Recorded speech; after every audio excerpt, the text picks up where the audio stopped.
રાજકોટના વીરપુરના ખેડૂતો પીજીવીસીએલની બેદરકારીના કારણે મુશ્કેલીમાં મુકાઈ ગયા છે।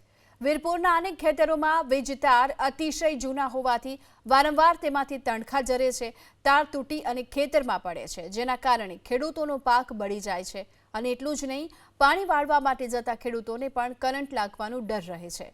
ખેડૂતોએ આ અંગે અનેક વખત રજૂઆત પણ કરી છે, પરંતુ પીજીવીસીએલ તરફથી કોઈ કાર્યવાહી ન થતા અંતે ખેડૂતો મુશ્કેલીમાં મુકાયા। તેમને સતત ડર રહ્યા કરે છે કે ક્યાંક જૂના વીજતારના કારણે તેમનો પાક બળી ન જાય।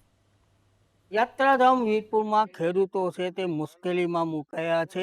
પીજીવીસીએલની બેદરકારીને કારણે ખેડૂતો છે મુશ્કેલીમાં મુકાયા છે। ત્યારે હું આપને આ સીધી આ દ્રશ્ય બતાવવાનો પ્રયત્ન કરી કે આપ જોઈ શકો છો કે આ પીજીવીસીએલના આ તાર છે, જે તાર ગઈકાલે છે તે ખેડૂતના ખેતરમાં પડતા જે ઘઉંના ભાઠા કહેવાય છે તે ઘઉંના ભાઠામાં છે તે આગ ફાટી નીકળી હતી, જેને લઈને ખેડૂત છે તે મુશ્કેલીમાં મુકાયો હતો। સદનસીબે ખેડૂતો આજુબાજુના આવી જતા અહીં રોટાવેટર ફેરવી દેવાતા ઘઉંનો જે ઊભો પાક તૈયાર છે, 60 વીઘા જેટલો જે ઘઉંનો પાક ઊભો તૈયાર છે તે બચી ગયો હતો।